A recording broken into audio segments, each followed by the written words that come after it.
વિદ્યાર્થી મિત્રો,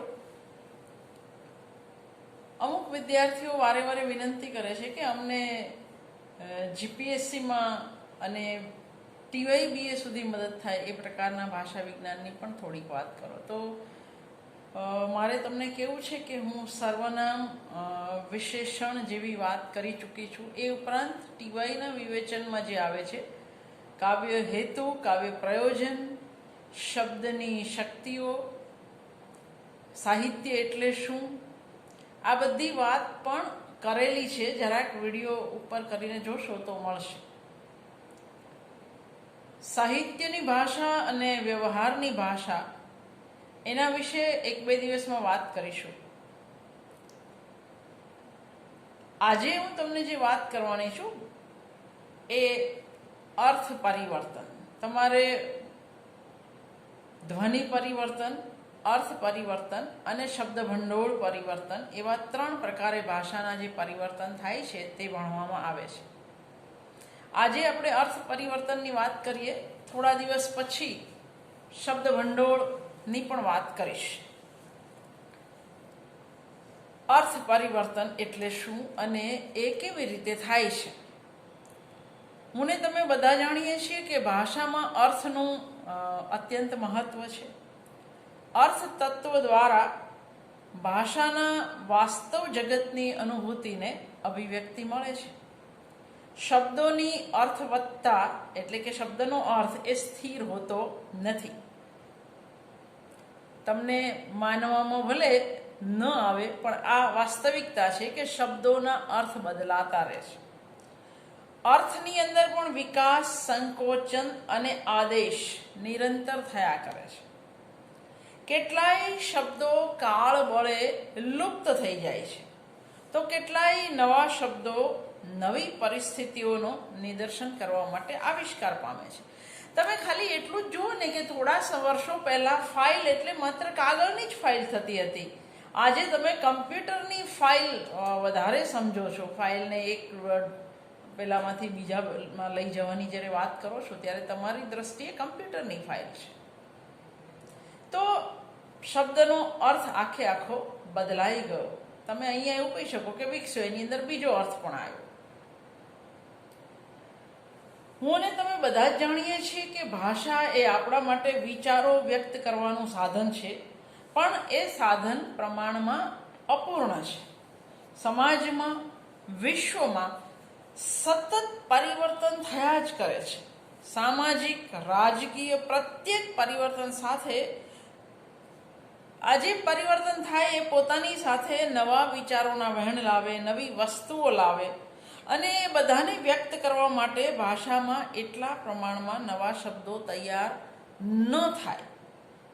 દરેક વખતે નવા શબ્દો શોધવાનું ભાષા માટે પણ શક્ય નથી અને ભાષક માટે એટલે કે મારા તમારા માટે યાદ રાખવું પણ શક્ય નથી.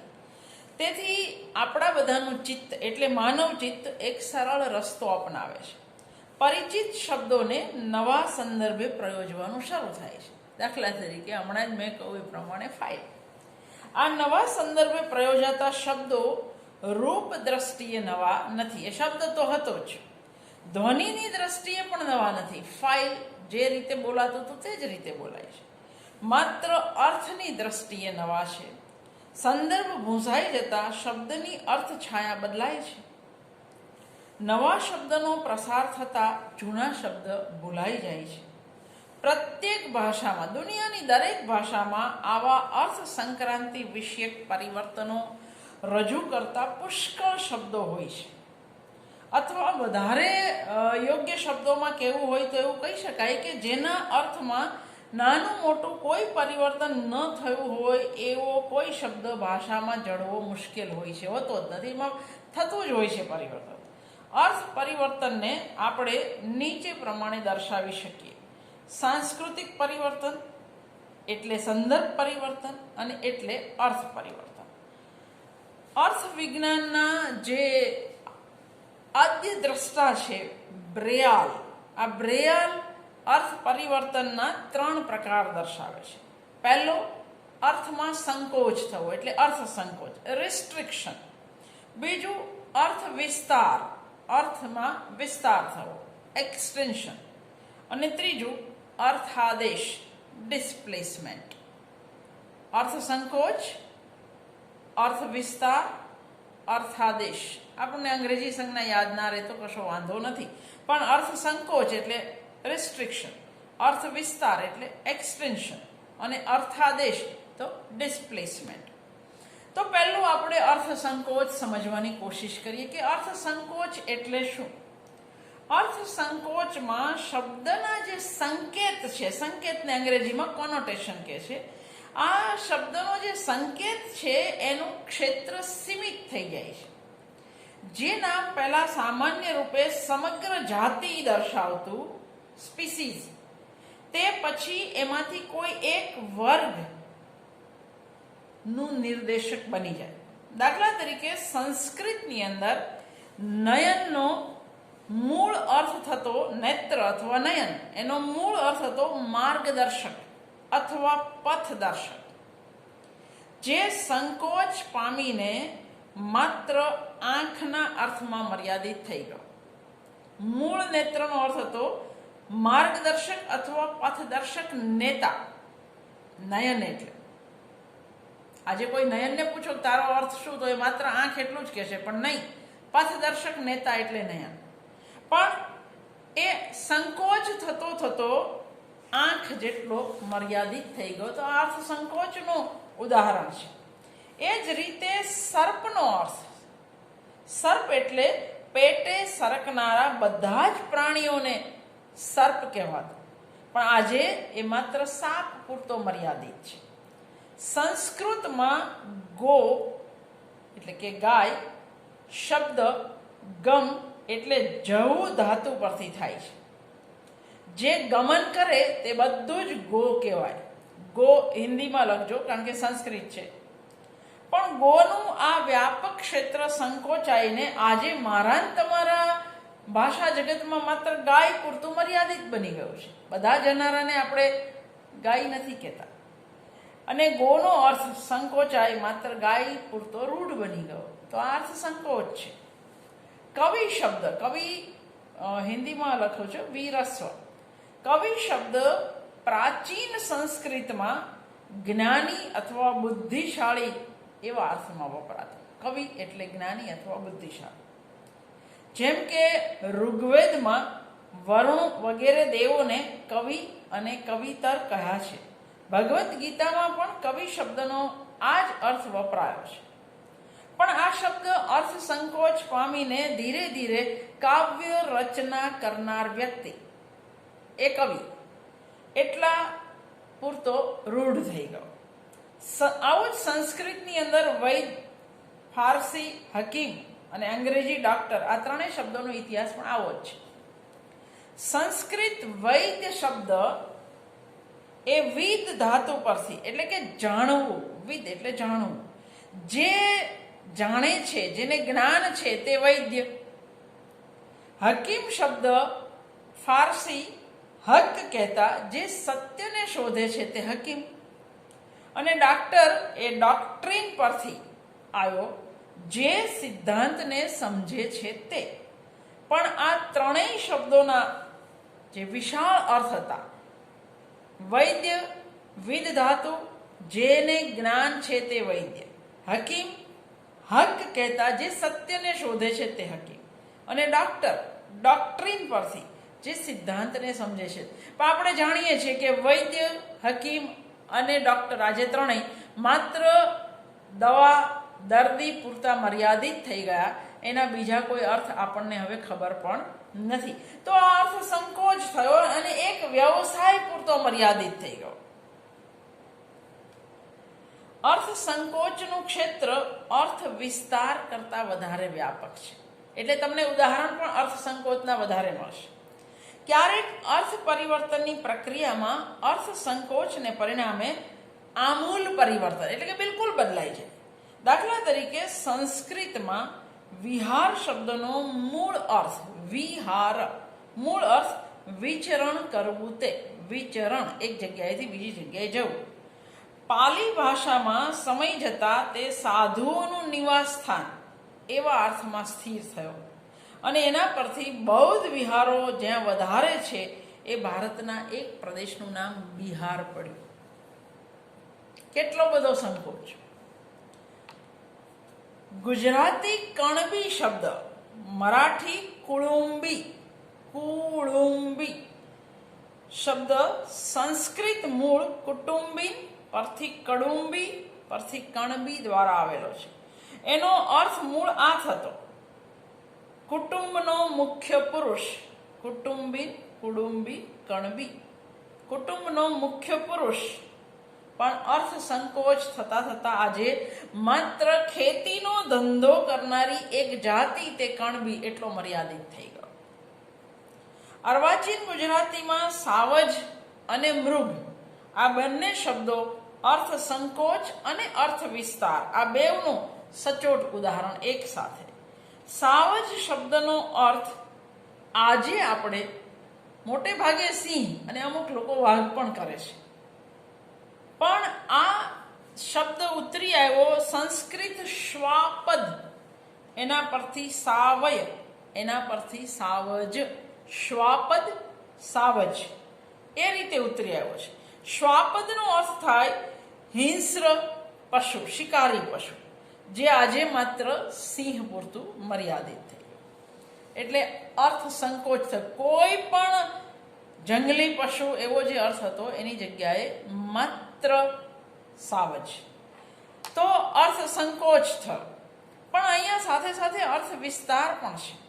મધ્યકાલીન સમયે સાવજનો અર્થ વન્ય પ્રાણી અને પક્ષી એવો બેવ થાય છે. દાખલા તરીકે સાવજ શબ્દ કરે અતિ સુંદર, દીપક તેજ તો ક્ષીણ થાય, કંઠથી કુસુમનો હાર કરમાયો, બાહેર રાગ પંચમ ગાય. નરસિંહ મહેતાની આ પંક્તિ, એમાં સાવજ શબ્દ કરે અતિ સુંદર, તો એ પક્ષી માટે છે. અથવા તો ભાલણની કાદંબરીમાં શુક સારિકા સાવીજ માહી બોલે, તો શુક સારિકા સાવીજ તો પક્ષીના અર્થમાં છે. પ્રેમાનંદના નળાખ્યાનમાં હરિવદનીએ હંસ દીઠો, બેઠો ચંપક છોડ, આશું સોનાનું સાવજું થયું ઝાલવાનું કોડ. આ શું સોનાનું સાવજું? આ સોના રંગી પક્ષી કોણ છે? તો અહીં પણ સાવજ એટલે પક્ષીનો અર્થ છે. તો એક જગ્યાએ એ સિંહ પૂરતો મર્યાદિત થાય એ આજે, પણ મધ્યકાળની અંદર એનો અર્થ વિસ્તાર થયેલો, પ્રાણી ઉપરાંત પક્ષીઓ સુધી એ ગયેલો. તો એક જ શબ્દમાં અર્થ સંકોચ, અર્થ વિસ્તાર બેઉનું ઉદાહરણ તમને મળે. આવો જ બીજો શબ્દ મૃગ, એનો મૂળ અર્થ થતો પશુ માત્ર. સંસ્કૃતમાં મૃગેન્દ્ર એટલે સિંહ, બધા જ પશુઓનો રાજા. અને મૃગયા, રાજા ક્યાં ગયો છે? મૃગયા ખેલવા એટલે શિકાર કરવા. તો શિકાર એ માત્ર મૃગનો નથી કરતો, કોઈ પણ પ્રાણીનો કરે છે. એટલે સંસ્કૃતમાં આ અર્થ દરેક પ્રાણી માટે વપરાતો, પણ ધીરે ધીરે કરતા એનો આજે અર્થ માત્ર હરણ પૂરતો મર્યાદિત થઈ ગયો.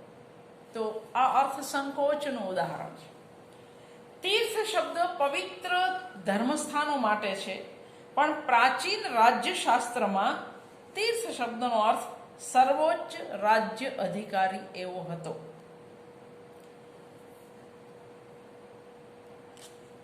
અર્થ વિસ્તાર, અર્થ સંકોચથી બિલકુલ ઉલટી પ્રક્રિયા એટલે અર્થ વિસ્તાર. શબ્દોના અર્થમાં સંકોચ થવો જેટલો સ્વાભાવિક છે, તેટલો જ અર્થ વિસ્તાર પણ સ્વાભાવિક છે. અર્થ સંકોચ એ ભાષાના વિકાસમાં મૂળભૂત અગત્યની એક નૈસર્ગિક ઘટના છે, જ્યારે અર્થ વિસ્તારના કારણ મોટે ભાગે આગંતુક હોય. મોટે ભાગે તે ઐતિહાસિક પરિસ્થિતિમાંથી ઉદ્ભવે છે. કદાચ આ જ કારણે અર્થ વિસ્તારના ઉદાહરણો અર્થ સંકોચની સરખામણીએ ઘણા ઓછા મળે છે. અર્થ વિસ્તારમાં લક્ષણનો જાણીતો એક દાખલો છે કુશલ. આ મૂળ શબ્દ સંસ્કૃતમાં હોય એટલે હિન્દીમાં લખવો શક્ય હોય ત્યાં સુધી. કુશલ અને પ્રવીણ. કુશલ શબ્દનો મૂળ અર્થ હતો કુશ નામનું ઘાસ વાઢવામાં નિપુણ. એટલે ધીરે ધીરે કરતા આજે એ જે કોઈ પણ નિપુણ હોય એને આપણે લખવામાં કુશળ, વાંચવામાં કુશળ, બોલવામાં કુશળ, કશામાં પણ એની નિપુણતા હોય એના માટે આજે આપણે કુશળ શબ્દ વાપરીએ છીએ. તો માત્ર કુશળ નામનો ઘાસ વાળવામાં જે કુશળ હોય એ અર્થ વિસ્તાર પામીને નિપુણતાનો પર્યાય બની ગયો. પ્રવીણ શબ્દનો અર્થ થતો હતો વીણા વગાડવામાં નિપુણ. પ્રવીણ વીણા વગાડવામાં. પણ અત્યારે એનો અર્થ આપણે કોઈ પણ ક્ષેત્રની નિપુણતા, એ સંગીતમાં પ્રવીણ છે, એ જ્યોતિષમાં પ્રવીણ છે એવું આપણે કહીએ છીએ. આ પ્રકારના બીજા શબ્દો જો યાદ કરીએ તો ગવેષણા સંશોધન, માધુકરી, ગોચરી, આ બધા શબ્દો અર્થ વિસ્તારના ઉદાહરણ છે. વૈદિક કાળની અંદર ગવેષણા એટલે ખોવાઈ ગયેલી ગાયની શોધ, આટલો મર્યાદિત અર્થ હતો. આજે આપણે કોઈ પણ પ્રકારની શોધ માટે, સંશોધન માટે ગવેષણા શબ્દ વાપરીએ છીએ. તો અર્થ વિસ્તાર થયો. ગોચરી એટલે ગાયની જેમ જુદા જુદા સ્થળેથી થોડો થોડો ખોરાક મેળવી લેવો. આ માત્ર આટલો અર્થ ધરાવતો. આજે જૈન સાધુઓ જે ભિક્ષાટન કરે છે જુદા જુદા ઘરેથી, એના માટે ગોચરી શબ્દ વપરાય છે. અનેક પુષ્પો પર જઈ ભમરો મધુકર મધ ભેગું કરે, એના પરથી અનેક ગૃહસ્થોને ત્યાં ભિક્ષા માંગે અને જે પોતાનું ઉદર ભરતા હોય એના માટે માધુકરી શબ્દ આવ્યો. તો આ અર્થ વિસ્તાર થયો. સજ્જ, જ અર્ધો અને બીજો જ જોડાયેલો. સજ્જ એટલે ધનુષની પણછ ખેંચીને યુદ્ધ કરવા માટે તૈયાર ઉભેલો યોદ્ધો, આટલો જ અર્થ હતો. ધનુષની પણછ ખેંચીને યુદ્ધ કરવા માટે તૈયાર ઉભેલો યોદ્ધો એટલે સજ્જ.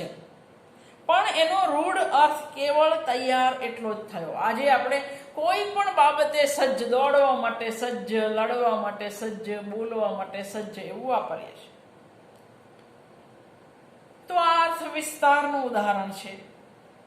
ગુજરાતી શબ્દ કાલ એ સંસ્કૃત ઉપરથી ઉતરી આવેલો છે, પણ ગુજરાતીમાં એ આવતા દિવસ ઉપરાંત ગયા દિવસ માટે પણ વાપરીએ છીએ.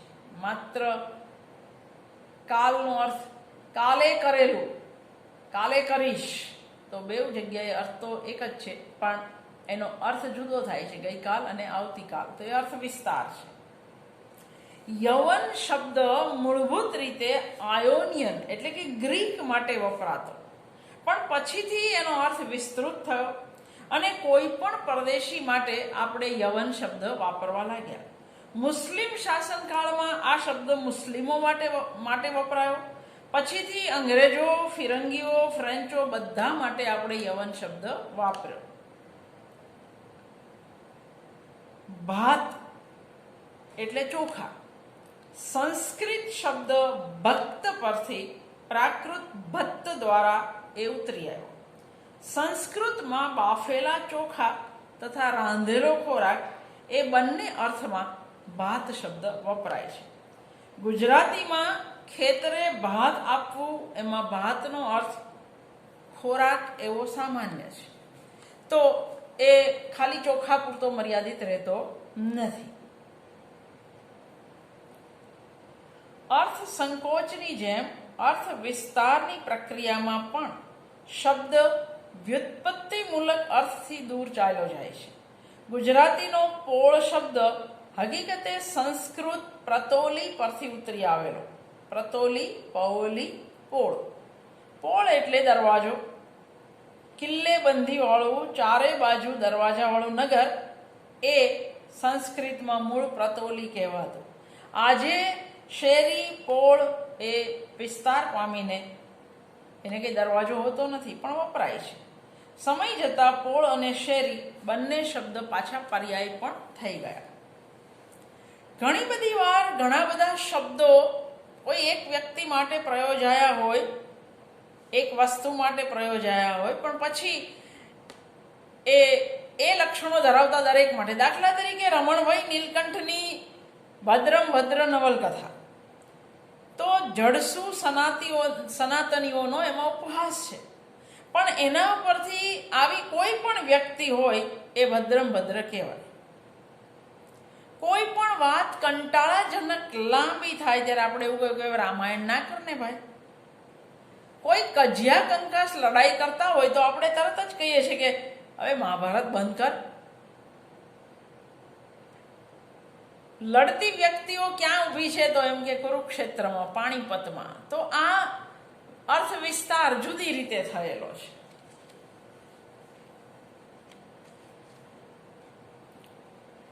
શાહી શબ્દ ફારસી શિયાહી એટલે કાળો રંગ, એના પરથી શાહી ઉતરી આવ્યો.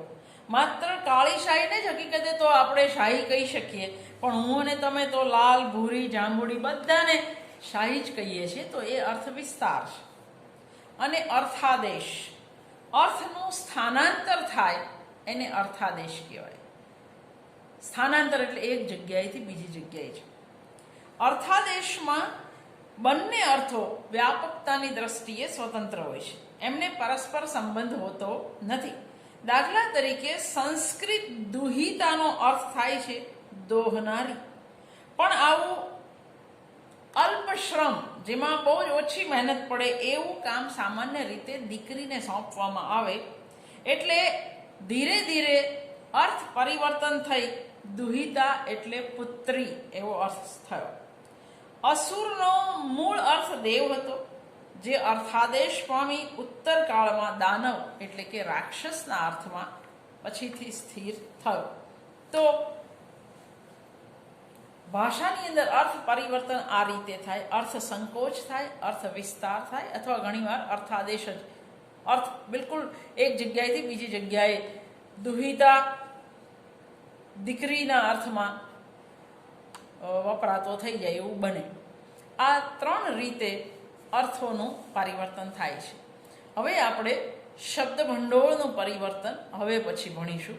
અને એના પછી તમે કહો છો કે અમને જીપીએસસીમાં કામ લાગે એવા વિભક્તિ, ક્રિયાપદ, કૃદંત, છંદ, અલંકાર, જેમ જેમ સમય મળતો જશે એમ એમ હું તમારા માટે વિડીયો બનાવતી જઈશ. Thank you.